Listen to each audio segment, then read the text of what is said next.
So, imagine you just walk into a room minding your own business. Right. You're feeling, totally at peace with yourself, only to realize your quiet confidence is absolutely infuriating someone else. Oh, yeah.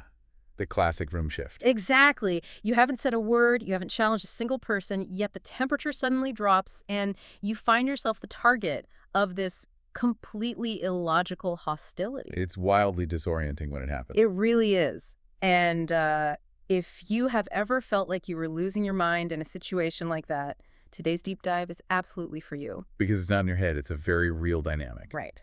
We are unpacking this fascinating field guide today. It's called the Wired Differently ebook. And our mission here is to understand exactly why being anchored from the inside out makes you a lightning rod for insecurity. Yeah, and we'll also get into how to decode the very specific attacks thrown your way. Yes. And why doing absolutely nothing in response is actually like your most devastating superpower. I love that part. But to understand why this bizarre friction happens in the first place, we really have to look at the baseline of human social behavior. Okay, lay it out for us. So the guide points out that the quote-unquote default operating system for the vast majority of people relies on building self-worth from the outside in. Outside in, meaning like depending on other people's reactions. Exactly. And if we look at human evolution, I mean, this makes perfect sense, right? Sure. We are hardwired to monitor the tribe's reactions, to seek approval, and adjust our behavior based on social feedback. Because historically, being rejected by the group meant you wouldn't survive. You'd literally be out in the cold. Right. So measuring your value by how others respond to you, it isn't some character flaw. It's an ancient survival mechanism. It's how most people are fundamentally structured to operate in society. Well, okay, I'm struggling with this a bit right out of the gate, to be honest. So. If that outside-in approach is the evolutionary standard, right? And this guide is talking about this rare internal framework where someone doesn't adjust to the room or care about the consensus. Yeah. Doesn't that just sound like a recipe for being an arrogant jerk? I mean, if someone walks into a room and completely ignores social cues, we usually don't call them internally anchored. We call them insufferable. Exactly. We call them insufferable. No, I get it. That is the most common misperception, and it is crucial to pull those two concepts apart right away. Okay, let's unpack this. What's the difference? So arrogance is actually highly dependent on the audience. An arrogant person desperately needs you to feel smaller so they can feel bigger. Oh, that makes sense. Right. Their superiority complex relies entirely on your reaction. But the internal anchored person being described in this source is fundamentally different. It's an absence of the gravitational pull toward external approval. They aren't putting on a show. Exactly. They aren't performing strength for you. Yeah. They don't need you to feel small. They just don't feel the need to be validated by the crowd. Wow, okay. They build their self-worth from the inside out, meaning their sense of identity does not shift when the room changes. Okay, I see. So it's really more about where the foundation is poured. Yes. That's a great way to put it. If we look at the default mindset, it operates a lot like a tent. A tent. Okay, I like this. Yeah, like it's functional, but you constantly have to pull up the stakes and adjust the ropes based on which way the wind of public opinion is blowing. Right. Constantly shifting to stay upright. Exactly. But this internal framework, it's more like a building with a deep steel foundation that was poured over years of hard experience. The wind blows and the building just stands there. It doesn't flinch. Right. And to the people constantly adjusting their tents, standing completely still might look like stubborn defiance, but really it's just solid architecture. That captures the structural difference perfectly. And the text explicitly states that this internal grounding is built over years of accountability, consistently choosing the harder road. It's earned. Yes, it's earned. And it looks like posturing to the crowd because the crowd cannot fathom standing firm without it being a deliberate performance. Because that's all they know. Exactly. Yeah. The source actually features a remarkably clarifying quote on this disconnect. It says, when your worth is not for sale, people who trade in validation have nothing to offer you. Oh, wow. Wait.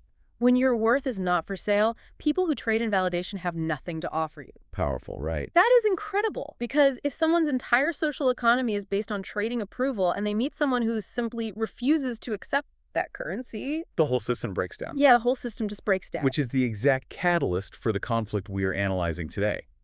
Because the internally anchored person has that steel foundation, their mere presence inadvertently exposes the fragility of everyone around them. So they become a threat just by existing. Exactly. They operate as an unintentional mirror. When you do not need external validation, your presence reflects back to others just how much of their own behavior is entirely driven by a desperate need for applause. Ouch.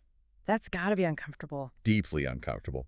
For someone who has never questioned their own approval-seeking habits, looking into that mirror is a really unsettling experience. Okay, let's make this tangible for the listener because I feel like it's rarely someone storming across a room to scream at you, right? Oh no, it's almost always subtle, and it shifts depending on the environment. Give me an example. Yeah, imagine you are in the workplace and you propose a new strategy. You have the data, the track record, and the logic. A secure colleague might debate the data. Right, they'd talk about the actual work. Yes, but the person unsettled by your quiet confidence won't attack the data. They will attack the periphery. Like what? What would they say? They might say something like, "You seem overly aggressive about this timeline," or "You aren't really acting like a team player here." Oh, wow. So they make it about your personality. Exactly. Or in a personal or social setting, it manifests as the unsolicited doubt dropped casually over dinner. Like a backhanded compliment. Right. Or a friend questioning your career pivot by saying, "Are you sure you can handle that kind of pressure?" Under the guise of just caring about you. Yes.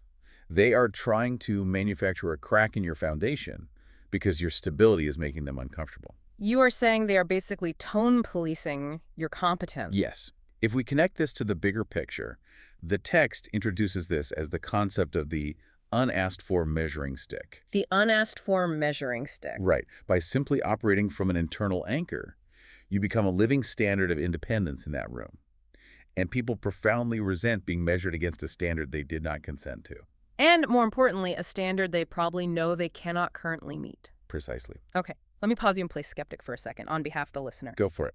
How do we know these reactions aren't just valid criticism? Like, wait, so are you saying these reactions have zero actual data behind them? It's a great question. Because maybe the strategy proposal actually was delivered poorly. Maybe the friend at dinner actually does see a blind spot in the career pivot. Are we sure these subtle attacks are purely defensive, or is the grounded person just oblivious to their own flaws? It is a vital distinction to make, and the guide is clear on the mechanics of how to tell the difference here. Okay, how do we tell? The defining characteristic of these defensive reactions is a total lack of objective data. When the criticism is valid, it is tied to an outcome. It focuses on the work product, the actual numbers, or a tangible misstep. Right, your math is wrong on page 3. Exactly. But the friction we are talking about here is strangely detached from your actual performance. Ah, I see. The detractor cannot point to a specific failure. Instead, they attack your character, your tone, or your ambition. They aren't reacting to what you are actually doing. They're reacting to the internal lack you remind them of. Okay, so if these attacks aren't based on facts or data about the grounded person, where are they coming from? Oh. I mean, what is the psychological engine driving a colleague to call you aggressive when you are just, presenting a spreadsheet? This takes us to the most fascinating psychological mechanism detailed in the guide, which is projection. Projection. Yes, projection is the subconscious act of placing your own unresolved qualities, insecurities, or flaws onto someone else. Okay. We often think of attacks as random, but projection is incredibly specific and patterned. People do not expend energy attacking things they are genuinely indifferent to. Here's where it gets really interesting, because it's as if they are handing you a highly detailed receipt for their own emotional baggage, but pretending it's a bill that you need to pay. Oh, a receipt for their own baggage. That is Yeah. the perfect way to visualize it. Right, because it's so specific. It is. The guide points out just how precise this mechanism is. Someone who secretly fears they are unintelligent will be the very first person to question your credentials. Someone who abandoned their own ambition years ago will be the one mocking your new business goals as unrealistic. Wow. And someone who lacks inner discipline will look at your morning routine or your boundaries and label your standards as excessive or rigid. So they are trying to shift the battleground from your competence to their comfort. Exactly. But I want to push back again because this feels like a potentially dangerous mindset for the listener. How so? Well, if I assume every piece of sharp criticism I receive is just someone else's projection, don't I give myself a permanent free pass to ignore all feedback? I mean, that sounds like a fast track to zero personal growth. How do we responsibly tell the difference between someone projecting their insecurities and someone offering tough but necessary feedback? You're right to ask that. The difference lies in the emotional charge and the ultimate goal of the interaction. The emotional charge. Yeah. Valid feedback, even when it is really tough to hear, is generally cool-headed. It is aimed at a mutual goal like improving the project, fixing the relationship, moving forward. It's constructive. Exactly. Projection, on the other hand, is hot. It carries a sting. It is designed to shrink you down to a size that the attacker finds manageable. Oh, that makes so much sense. The text states this clearly. Quote, "The target always tells you more about the attacker than it does about you." That is such a good rule of thumb. Right. When the criticism feels strangely personal and completely disproportionate to the situation, you are usually dealing with a confession delivered in the language of judgment. A confession delivered in the language of judgment. Okay, so let's walk this forward. You are internally anchored. You recognize the projection. Yeah. You realize the colleague calling you rigid is just confessing their own lack of discipline. Exactly. And because you have that steel foundation, you don't flinch. You don't collapse in tears or apologize for your boundaries. Right. You just stand there. But human nature tells me the attacker isn't going to just say, my mistake, I was projecting, and walk away. Definitely not. So what is their next move when the initial attack fails to rattle you? They escalate. Escalate. Yes. When projection fails to stick to a grounded person, the insecure attacker experiences a terrifying loss of control. Because their usual tools aren't working. Right. And the source dives deep into this transition from projection to control.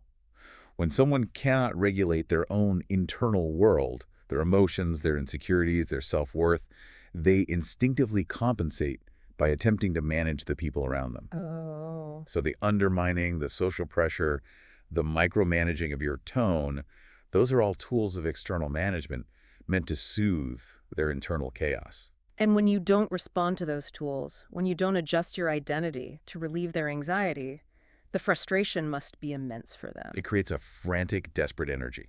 What's fascinating here is the source uses a brilliant physical metaphor for this. Oh. Attempting to control an internally anchored person is like gripping a bar of wet soap. The harder you squeeze, attempting to crush it into a shape you can manage, the faster it slips out of your hand. That is so vivid. Let's expand on that, because the mechanism there is so important. Please do.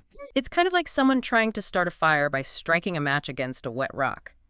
They are striking over and over, trying to create a spark of conflict or doubt, but the necessary friction just isn't there on your end. Right. You are basically depriving them of the emotional oxygen required to keep their narrative alive. Yes, because the control that you're reaching for was never available to take.